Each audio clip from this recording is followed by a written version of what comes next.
Praise the Lord. இந்த உலகத்தில் பிறக்கிற ஒவ்வொரு மனுஷங்களும் அவங்களோட முடிவை தெரியாமல் தான் வாழ்கிறாங்க. அது ஒரு நாளாகவும் இருக்கலாம், 100 நாளாகவும் இருக்கலாம். ஆனால் ஒரு நாள் முடிவு இருக்குது அப்படிங்கிறது மட்டும் தெரிஞ்சு தான் எல்லாருமே நம்ம வாழ்ந்துட்டுருக்கோம். அந்த முடிவுக்கு பின்னாடி என்ன இருக்குதுன்னு யாருக்குமே தெரியாது. ஒருவேளை அந்த முடிவுக்கு பின்னாடி என்ன இருக்குதுன்னு தெரிஞ்சால், அந்த முடிவுக்கு பின்னாடி இருக்கிறது ஒரு நல்ல வாழ்க்கை அப்படின்னு தெரிஞ்சால் அதுக்காக நம்ம வாழ ஆரம்பிப்போம்ல. இப்போ அதை ஒரு குட்டி கதை வழியாக பார்க்கலாம். ஒரு அப்பா தன்னோட மகனுக்கு ஒரு வீடு கட்டி தராரு. அந்த வீட்டில் சகலவிதமான ஆடம்பரங்களும் எல்லா வசதிகளும் நிறைஞ்சிருக்கு. ஒரு நாள் மழை வரப்ப அந்த வீடு ஒழுக ஆரம்பிச்சிருச்சு. மழை தண்ணி வீட்டுக்குள்ளே வர ஆரம்பிச்சிருச்சு. அந்த மகன் அனுபவித்த ஆடம்பரங்கள் எல்லாம் அந்த மலைக்கு மேலே அவனால் அனுபவிக்க முடியல. அதே இன்னொரு அப்பா தன் மகனுக்கு வீடு கட்டி தராரு. அந்த வீட்டில் பெரிய வசதிகள் எதுவும் இல்லை, பெருசாக அனுபவிக்கக்கூடிய ஆடம்பரங்கள் எதுவும் இல்லைனாலும் எல்லா மழைக்கும் புயலுக்கும் அந்த வீடு தாங்கும்படிக்காக அந்த அப்பா தன்னுடைய மகனுக்கு வீடு கட்டி கொடுத்துருக்காரு. மழை வந்துச்சு, அந்த மகன் அதுக்குள்ளே இருந்தான். ஆனால் ரொம்ப சேஃபாக, ரொம்ப அமைதியாக, சந்தோஷமாக அந்த வீட்டுக்குள்ளே எப்பவும் போல் வாழ்ந்துட்டு இருந்தான்.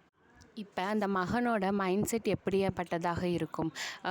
இந்த மழை தண்ணி வீட்டுக்குள்ளே வந்து இந்த வீட்டுக்குள்ளே வாழ்கிற மகன் இவ்வளோ ஆடம்பரங்கள் இருந்தும் என்னால் அனுபவிக்க முடியல, இவ்வளோ ஆடம்பரங்கள் இருந்தும் அந்த மழை வந்து எல்லாமே அழிச்சிருச்சு, அந்த மலைக்கு மேலே இந்த வீட்டில் என்னால் சந்தோஷமாக வாழ முடியலன்னு நினைப்பான். ஆனால் இந்த மகன் மழை வந்தாலும் புயல் வந்தாலும் தான் எப்போவும் வாழக்கூடிய அந்த சாதாரணமான சந்தோஷத்தை எப்பவும் போல் வாழ்ந்துட்டு இருப்பான்.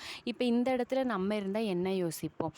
நம்ம கஷ்டப்பட்டு அந்த மழை தண்ணி வர வீட்டுக்குள்ளே இருக்கணும்னு நினைப்போமா?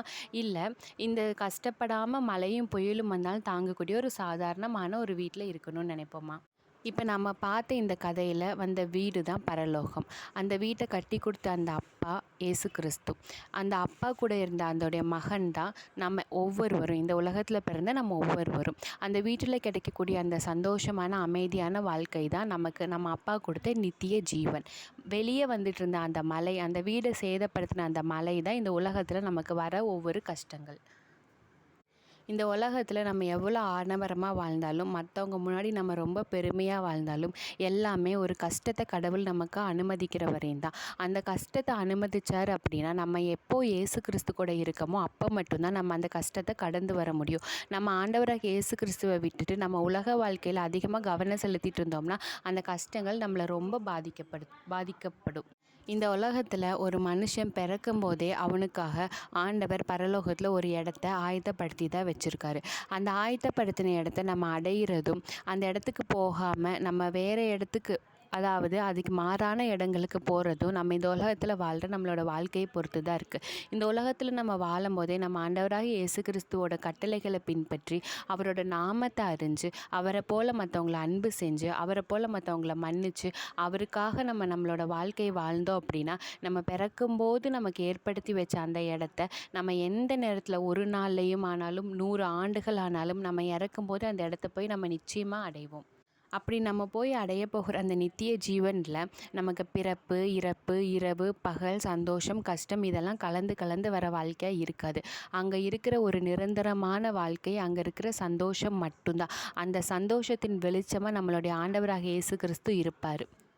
அவரை ஆராதிக்கிறது, அவரை துதிக்கிறது மட்டுமே அங்கே இருக்கிற நமக்கு வேலையாக இருக்கும். அந்த வேலை நம்ம மனதுக்கு ரொம்ப இன்பத்தை தரக்கூடிய வேலையாக இருக்கும்.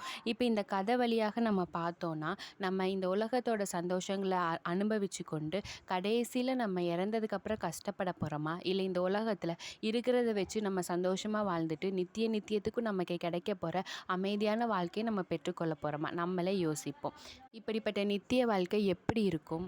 அந்த நித்திய வாழ்க்கையை அடையிறதுக்கு என்னென்ன நம்ம செய்யணும்னு இனி வர வீடியோக்களில் கர்த்தருக்கு சித்தமானால் நம்ம பார்ப்போம். God bless you.